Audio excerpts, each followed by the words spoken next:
今日は用事があるからこれで帰るね。オッケー、またね。おはよう。おはよう。昨日文芸部であの後何したの？みんなで武士の原稿を書いたよ。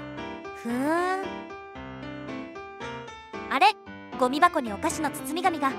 これは京都嵐山ゆいカフェの 100% 植物性ギルトフリー京豆乳の宇治抹茶プリン。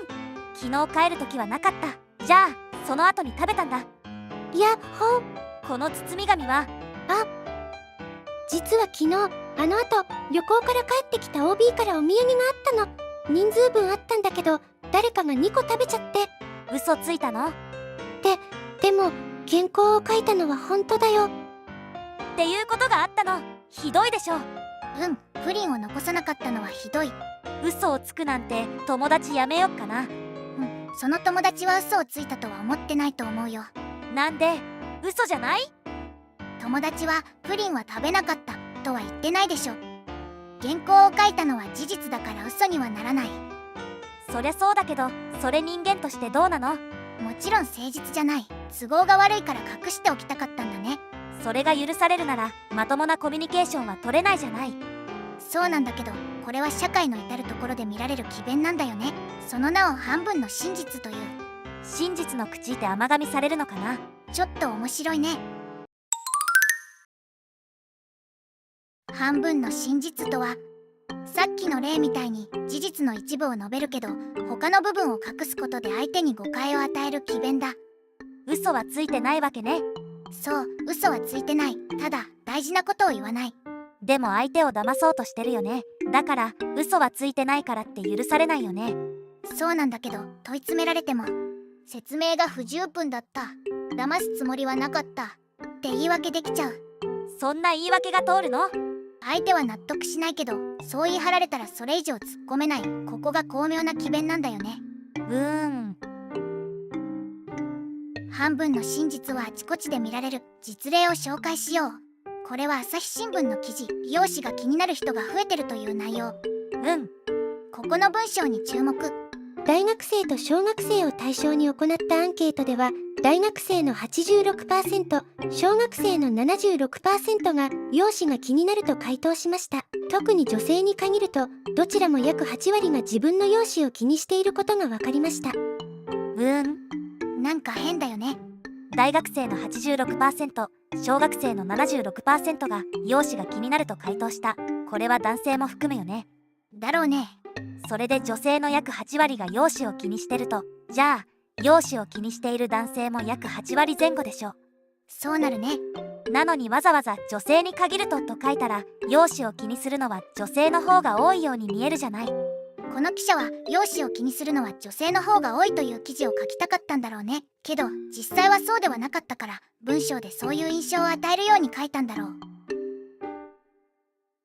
お次は CNN の記事。タトゥーの除去希望者が急増していて、タトゥーを後悔してるアメリカ人が25万人に上るそうだ。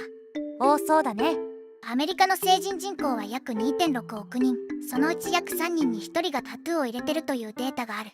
とすると約8700万人がタトゥーを入れてる。後悔してるという25万人はそのうちの約 0.3% に当たる。めっちゃ少ないじゃん。でも除去したい人が1人でも増えたら増加と言えるからね。 CNN がそんなことしちゃうの？現にしてるね。これはショート動画で解説したから、詳しくはそちらを見てもらいたいんだけど、妊産婦の自殺が3年間で162人という報道。162人って言われると多く感じるけど、実際は平均の自殺率の方が4倍くらい多かったね。これは162人が多いとは言ってないから嘘はついてない。でも数が少なかったら記事にしないはずだから、記事にした時点でこれは多いんだなって思うよ。そういう思い込みを利用するのが半分の真実なんだよ。そういえばご飯論法ってあるけど、あれも半分の真実なんじゃない？そうそう。 A、朝ごはんは食べましたか？ B、ご飯は食べていない。でもトーストは食べた。質問者は食事という意味でご飯と言ってるのに、回答者は白米と限定して解釈している。そうして食事したかどうかという質問に答えてない。嘘は言ってないわけね。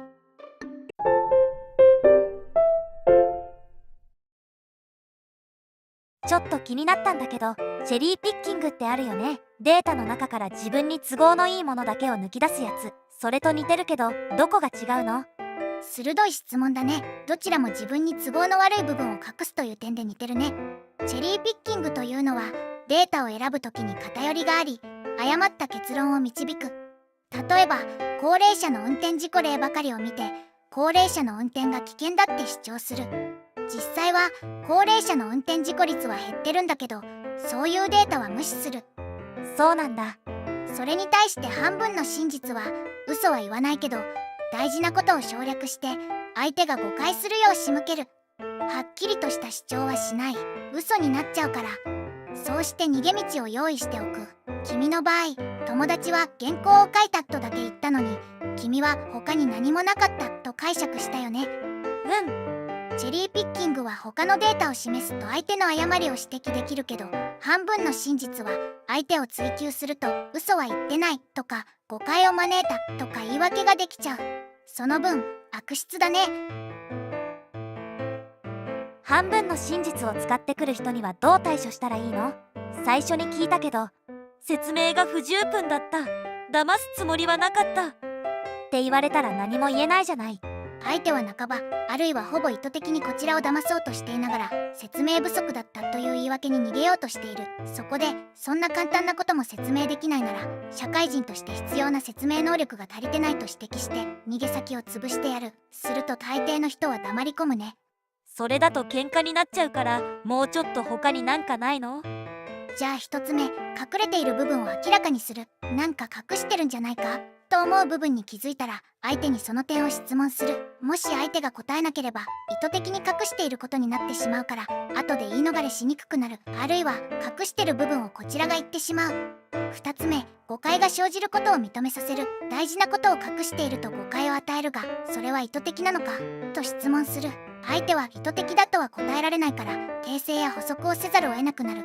3つ目、事実を正確に説明する義務を指摘する。今の社会には説明責任、説明義務、インフォームドコンセントと大事なことを伝えないのは不公平、不誠実だという規範がある。これを改めて説明する。ここまでやれば誤りを認めてしぶしぶ謝ってくる人もいる。認めない人もいるけどね。でもさ、朝日新聞とか CNN みたいな大手メディアがこんな誤解を招く記事を書いていいの？世間が騒がないから許されてるね。私が学校のテストでこんなおかしなこと書いたらペケなのに、なんで社会では許されるの？鋭い質問だね。学校のテストは教師が正しいかどうかを判定するよね。でも社会には正しさを判定する人がいない。だから間違ったことでも正されないことがあるんだよ。それにタトゥーを入れて後悔してる人が多いとか、妊産婦が苦労してるとか、世間の人々がそう思い込みたいことばかりでしょ。だから記事を疑わずに鵜呑みにする。マスコミも客商売だから世間に迎合した記事を書くしね。信じられない。子供には勉強しろと言いながら、大人たちはすごくいい加減じゃない。そうだよ。社会っていうのは正しいかどうかって決まるんじゃない。人々がそれを望むかどうかって決まるんだよ。そんなのでよく最近の若者はうんぬんなんて言うよね。子供と学生は大人に管理される側だから正しいことをきっちり求められるけど、大人を管理する人はいないから結構やりたい放題だよ。人間ってこんないい加減なもんだよ。じゃあマスコミは信頼できないの？全部を疑う必要はない。でも情報が一部しか出てない記事は疑った方がいい。あと読者に都合のいい記事ね。記事を信じるんじゃなくて考えないといけないんだね。常に正しいことを言う人なんていないからね。あとそのマスコミの思想が出てそうな記事ね。複数のマスコミを見比べるとそのマスコミの思想が見えてくる。でも新聞をいくつも取るのはお金がかかるよ。気になるニュースだけでも休日に図書館に行って他の新聞を読んでみることはできる。次の休日は友達と遊ぶけど、帰りに図書館に寄って帰るよ。休日の半分は真実の追求に充てるってことだね。うまく落ちたね。いや、そんなにうまくはないから。